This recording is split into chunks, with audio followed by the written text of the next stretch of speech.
Good evening students. तो स्वागत है आज आपका फिर से इजी सब्जेक्ट में। आज का टॉपिक बहुत ही इंपॉर्टेंट है और आज हम पढ़ने वाले हैं हाइड्रोबोरेशन मैकेनिज्म, जो कि लास्ट ईयर यानी कि अभी जो 2024 में एग्जाम हुआ है उसमें आई थी 2 मार्क्स में कि हाइड्रोबोरेशन मैकेनिज्म क्या है, एक्सप्लेन करिए। पहली बात समझते हैं कि मैकेनिज्म क्या कहलाती है। कोई आपसे पूछे कि व्हाट इज मैकेनिज्म तो क्या बताएंगे आप? सर मैकेनिज्म रिएक्टेंट से प्रोडक्ट में कन्वर्ट होने को। अगर आप एक इजी लैंग्वेज में बोलना चाहें तो मैकेनिज्म क्या है? A path between reactant to product. Reactant से प्रोडक्ट तक जाने का रास्ता ही क्या कहलाएगा? मैकेनिज्म। सिंपल लैंग्वेज में, जैसे मैं झांसी से लखनऊ जाना चाहता हूँ तो कैसे गया? ट्रेन से गया, प्लेन से गया, उड़ के गया, घिसट के गया, पानी किसके गया, कैसे भी गया, शिप से गया। तो क्या है ये क्या है? मैकेनिज्म, जाने की process, a path between reactant to product. अब फिलहाल बात करते हैं हाइड्रोबोरेशन मैकेनिज्म। क्या कहती है हाइड्रोबोरेशन मैकेनिज्म? पहले रिएक्शन समझ लो। मैकेनिज्म के पहले रिएक्शन और ये बहुत ही इंपॉर्टेंट है।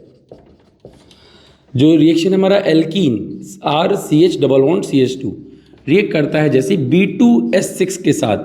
B2S6 का नाम है डाइबोरेन। क्या है ये? डाइबोरेन रिएक्ट करेगा तो ये बनाएगा क्या? RCH2CH2 का होल थ्राइस B। ठीक, बैलेंस करने के लिए सर इसको बैलेंस करो। वहाँ कितने B हैं? 2 हैं।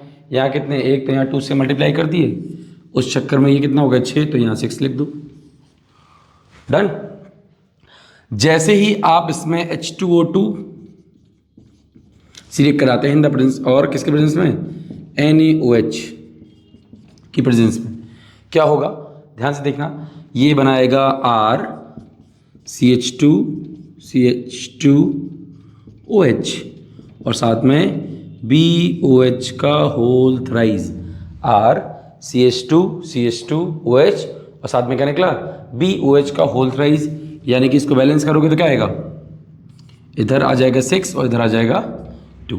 ठीक, ये तो है आपकी रिएक्शन। अब बात आती है रिएक्शन हुई कैसे? सर बैलेंस समझ में आ गया, मैकेनिज्म क्या है, कहानी है। इसको देखो, जल्दी से लिखो इसको। अब देखो मैकेनिज्म समझते हैं। ठीक है, तो रिएक्शन तो हमने समझ ली, मैकेनिज्म देखो।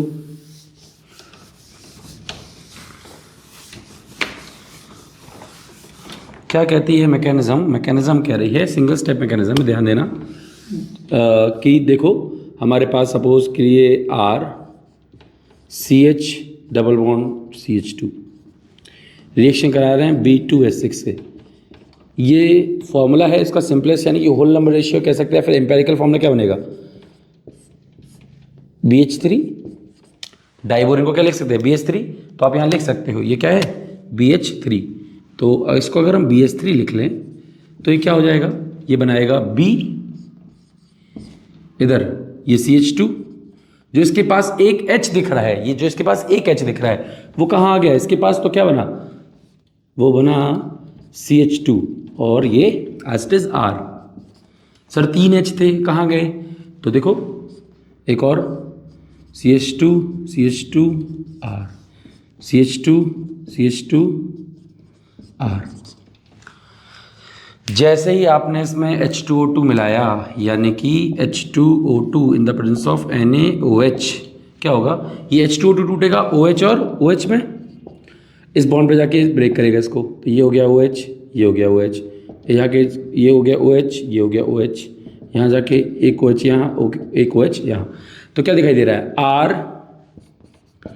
RCH2CH2OH है ना। साथ ही साथ कितने? ये भी RCH2CH2OH, ये भी RCH2CH2OH, तो 3 बार ये निकल गया। और BOH का होल थ्राइस यानी कि बोरिक एसिड। याद रहेगा क्या है ये आपका? Boric acid.